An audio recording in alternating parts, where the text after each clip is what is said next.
Hi. Hello guys, welcome back to my channel. If you are brand new here, Draco, do you wanna guest star in today's video? If you are new here, my name is Nikki and this is my book nook. I'm a little bit nervous right now, to be honest, because today we are gonna be talking about one of my most highly anticipated reads of the entire year. Honestly, probably one of most people in the book community's most anticipated reads of the year. I have not gotten more messages about like any book when it was released than I have this book. So I've read it, I'm ready to talk about it, but I'm just like, I'm not even gonna lie. I feel like I was literally processing this book up until 2 seconds before I sat down to start filming this. In all honesty, I'm still processing it now. My cats are on a rampage today. I do not know what's happening. This is gonna be a fun one. We are talking about Reminders of Him by Colleen Hoover. I have a lot of thoughts, feelings, emotions about this book, and honestly, if I start talking about them now, we will get absolutely nowhere because you guys know I can ramble. So I'm just gonna get started with the basic synopsis and then we'll circle back to everything else in my brain. Basically, this story follows this girl named Kenna. We learn at the start of the story that she has just gotten out of a 5-year prison sentence, and what we know from the story, I'm not gonna give away any big spoilers in this review, but what we know is that she was somehow involved in a very tragic accident that resulted in the death of her boyfriend, Scotty, at the time. It was a car accident. I don't feel weird saying that, but there's lots of details involved in that night and we kind of learn them as we go. But basically, she was charged for accidental manslaughter. I don't remember the exact verbiage, but she was sentenced to prison because she essentially was responsible for the death of her boyfriend. And she did not know this at the time that the accident occurred. She didn't even know it until after her sentence, once she was in prison, but she was actually pregnant at the time with her and Scotty's child. So while she was in prison, she ended up giving birth to this little girl. She named her Diem, like Carpe Diem. And because she was in prison, because she had several more years to go, her daughter was basically ripped straight from her arms. She never got to meet her, never got to know her. And Scotty's parents actually raised Diem because Kenna never had any sort of family life of her own. She was in and out of foster care. So Scotty's parents have been taking care of Diem for the past like 4 years. And Kenna has been so thankful for that. Of course, she's so happy someone's been there for her little girl. But she's now out of prison and she's looking to reconnect, or more so really meet her daughter for the first time. The kicker in this all is Scotty's parents are not at all interested in that happening. Basically because of this accident, there's again a lot of moving parts and factors in it, but in their eyes, Kenna is basically responsible for the death of their son. They in a lot of ways look at her as a murderer. Even if it was accidental, even if no one knows all the details, that's all they can think of when they look at her. So of course, and Scotty, not to mention, was their only child. So now that they have Diem in their life, like this little girl is their everything. So Kenna is aware of that, she knows that, but she's out of prison now. She has basically nothing to her name, but she uses everything she has to get back to this small town where she's from, where she knows Diem is currently located, and she plans to do everything in her power to get back to her daughter. But because this is such a small town, she's gonna have a real hard time because what happened with her and Scotty, I mean, everyone knows about it. It was the talk of the town. So she looks a lot different now. It's been some years. She used to have like bleach blonde long hair, but now that she's been in prison, like her natural kind of dark hair has grown out. So she tries to kind of slip into town. She tries to kind of go by her middle name, but obviously she's very worried because if word of her coming into town spreads, it's gonna make things a lot harder for her to go about things the right way to try to get her daughter back. And as can be expected, it does. But yeah, that's the whole thing. This is like the very beginning of the story, her getting to this town, trying to find a place to live, trying to find a job. She has literally no money, but of course, because she has a record, it's really hard for her to find a job. There's just a lot going on. But a big piece of the story that I have not yet mentioned is right when she gets to town, she ends up going to this bar. It used to be a bookstore. It used to be a bookstore that her and Scotty went to a lot, but she walks in and it's now turned into a bar.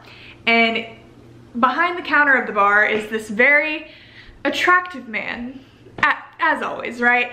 And the thing about this story is it's actually a dual point of view. And so yes, in this story, we're seeing Kenna's point of view, but then it quickly switches to another point of view, which is that of this man that works at this bar named Ledger.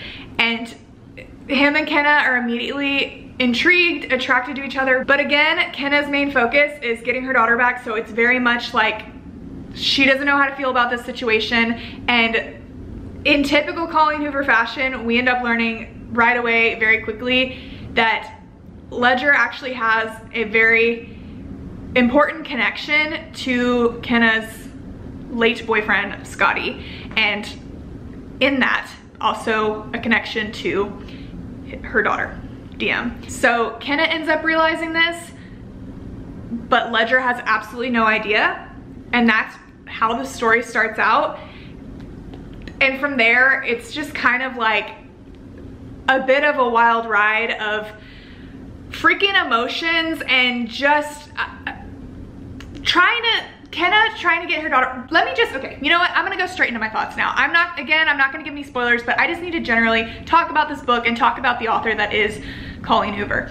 The thing that Colleen Hoover does, I always say she has such a range. She can write any type of book, but one thing that I feel like every one of her books does is it just makes you take a hard look at yourself. She introduces situations that are really difficult and situations that are very easy for you to judge right off the bat, like come into and immediately have an opinion on.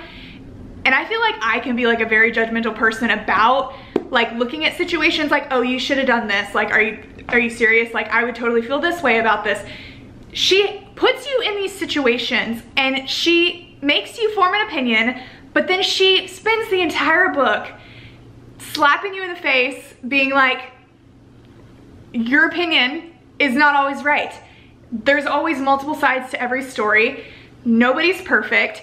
You need to get over yourself and look a little deeper and try to understand that not everything is so simple and that not every person is perfect all the time, and that you just need to be more open and just every book, like she has come up with a different situation that I feel really strongly about, but then by the end you just don't even know what you feel, or you've completely changed your opinion, and it just leaves you thinking for so long.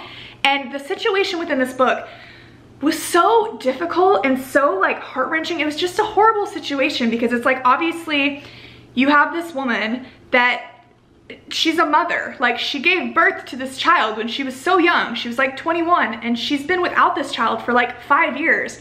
So obviously, being a mother, she's going to want to be with her daughter. Like, everyone can understand that. But at the same time, you have to think about the fact that this daughter has been with her grandparents for these 5 years. Like, she has a comfortable life. Like, she's settled in, and her grandparents think of her as their own kid at this point. And on top of that, even though like Kenna and Scotty only dated for a short time and they didn't like necessarily hate her, Scotty was their child, and in their eyes, like, Kenna is the reason that their son is now dead. So like, they're obviously not gonna think of this woman as a good fit to care for this child that they have so, like, that has become their child. And but then it's like, you understand the parents, so you're pissed at Kenna for being so like wanting to take the child away from them, but then you're also like pissed at the grandparents for not understanding that Kenna is obviously gonna wanna be with her child and not understanding that like people make mistakes. And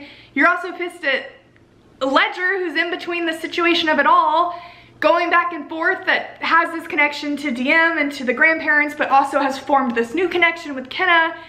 And it was just a freaking roller coaster. I mean, by the end of the story, I think the ending was beautiful. I shed a big old fat singular tear at one certain point. I thought it was well written, but I have to be honest, because I'm always honest with you guys.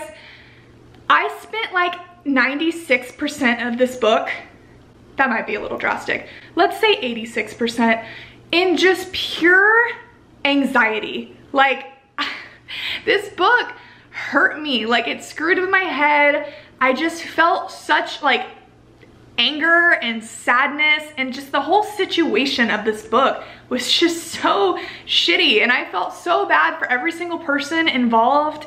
And it's like, when I finished it, as good as the ending was, and as much as I know like Colleen Hoover's a great writer and I always like, I love all her books, I had a very similar reaction, I feel, to this as I do with It Ends With Us, okay? It Ends With Us is one of the best books I've ever read, like the best written books, like on paper. That book's incredible. Like, I've never had such a visceral reaction to a book.